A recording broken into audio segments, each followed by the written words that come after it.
Guys, welcome back to my channel. और आज हम पढ़ेंगे लेयर्स ऑफ यूट्रस के बारे में। यूट्रस के जो लेयर्स होती हैं, उसकी वॉल्स होती है, हम उसे यूटराइन वॉल कहते हैं, यूट्रस की वॉल को। ठीक है, वो सेवरल लेयर से बनी हुई होती है।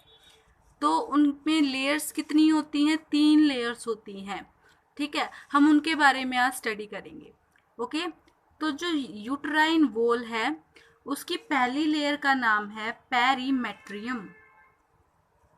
पेरीमेट्रियम। इसकी सेकंड लेयर का नाम है मायोमेट्रियम।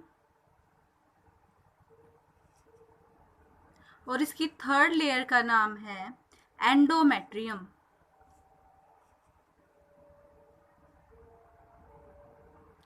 ओके, तो इसकी 3 लेयर्स हैं। ठीक है, जो पेरीमेट्रियम है वो आउटर मोस्ट लेयर है। कौन सी लेयर है? आउटर मोस्ट है। मायोमेट्रियम मिडल वाली लेयर है और एंडोमेट्रियम इनर मोस्ट लेयर है। ओके, नाउ ये देखो कि ये एक पेरिटोनियल कवरिंग है। ठीक है, ये कौन सी कवरिंग है? पेरिटोनियल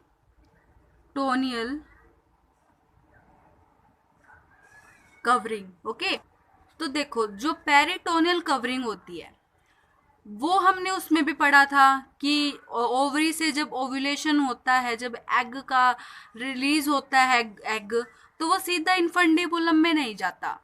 ठीक है, उसके बीच में एक कैविटी होती है, पेरिटोनियल कैविटी बोलते हैं उसे। ठीक है, यहाँ पर आ गया नाम पेरिटोनियल कवरिंग का। तो देखो हमारी बॉडी में जो भी स्पेस है, ठीक है, जो भी स्पेस है वो किसी ना किसी कवरिंग से कवर है। ठीक है, तो वो कवरिंग जो हमारे बॉडी के ऑर्गन्स को कवर कर रही है, ठीक है, जो स्पेस को कवर कर रही है, ठीक है, उसे क्या बोलते हैं? पेरिटोनियल कवरिंग बोलते हैं। ठीक है, और जो स्पेस है उन्हें हम बोलते हैं पेरिटोनियल स्पेस। ठीक है, या फिर कैविटी। और यहाँ पर हम बोल रहे हैं एक कवरिंग है, सिंपल बाहर वाली कवरिंग है जो बॉडी के साथ जोड़ रखा है जिसने। ठीक है, उसे हम बोलते हैं पेरिटोनियल कवरिंग। ठीक है, यानी कोई भी स्पेस है, ज़रूरी नहीं है कि ये पेरिटोनियल वर्ड जो है वो इसी टॉपिक के साथ रिलेटेड है, वो हमारी बॉडी के साथ रिलेटेड है। ठीक है, कि कोई भी अगर ऑर्गन है तो वो ऐसे ही नहीं पड़ा होगा वहां पे, वो किसी न किसी कवरिंग से कवर रहेगा। Got it? नाउ जो मायोमेट्रियम है वो किसका बना होता है? स्मूथ मसल सेल्स का बना होता है। सॉरी, स्मूथ मसल्स का बना होता है। ठीक है, ये स्मूथ मसल्स यहाँ पर क्यों है? ताकि ये कॉन्ट्रैक्ट कर सके ड्यूरिंग पार्चुरेशन के टाइम पे। पार्चुरेशन क्या होता है? डिलीवरी का टाइम, जब बेबी का बाहर आना होता है, तो जो कॉन्ट्रैक्शन होता है यूट्रस में, मायोमेट्रियम में, ठीक है, जो मिडल लाइनिंग में कॉन्ट्रैक्शन होता है, उसी की वजह से जो बेबी है वो बाहर आता है। ठीक है, तो क्या लिखेंगे हम? कॉन्ट्रैक्ट। ये कॉन्ट्रैक्ट करता है during parturition. Okay, by the influence of, किसके इन्फ्लुएंस में?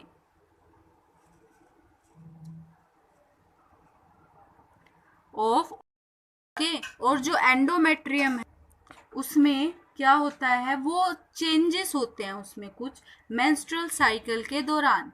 ठीक है, तो अंडरगो चेंजेस ड्यूरिंग मेंस्ट्रुअल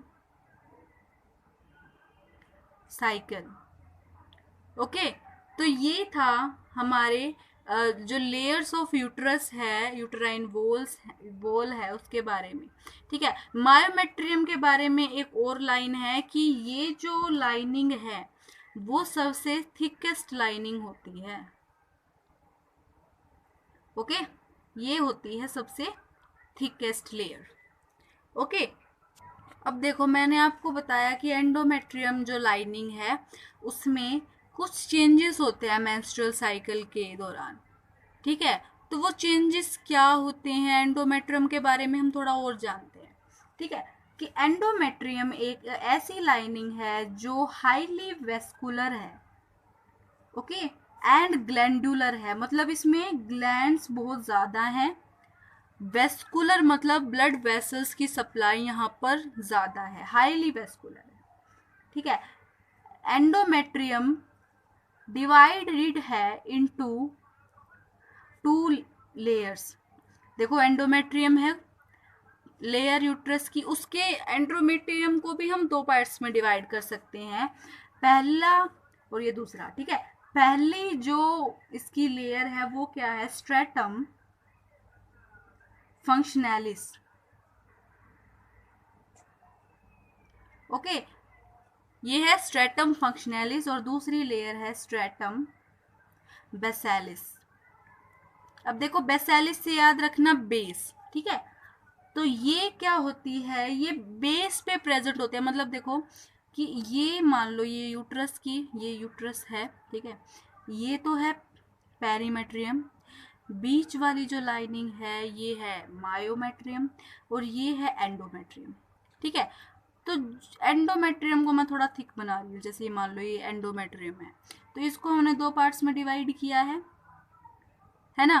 तो जो ये अंदर वाला पार्ट है, ये हम इसको बेस वाला पार्ट बोलेंगे। ठीक है, तो ये क्या है, ये स्ट्रेटम बेसिलिस है, इसके ऊपर क्या है, स्ट्रेटम फंक्शनलिस। अब मैंने आपको क्यों बताया, अब देखो क्या होता है कि जो स्ट्रेटम फंक्शनलिस होता है वो डिसइंटीग्रेट करता है। डिसइंटीग्रेट का मतलब टूटना, एंड स्लफ ऑफ। स्लफ ऑफ का मतलब क्या होता है कि टूट कर निकल जाना, यानी जो एंडोमेट्रियम की लाइन है वो क्या होती है, डिसइंटीग्रेट करती है पहले तो, और फिर टूट कर निकल जाती है।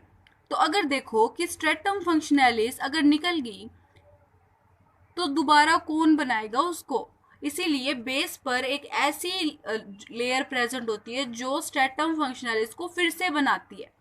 ठीक है, तो स्ट्रेटम बेसिलिस क्या करती है, ये क्या है, रीजनरेट करती है ये स्ट्रेटम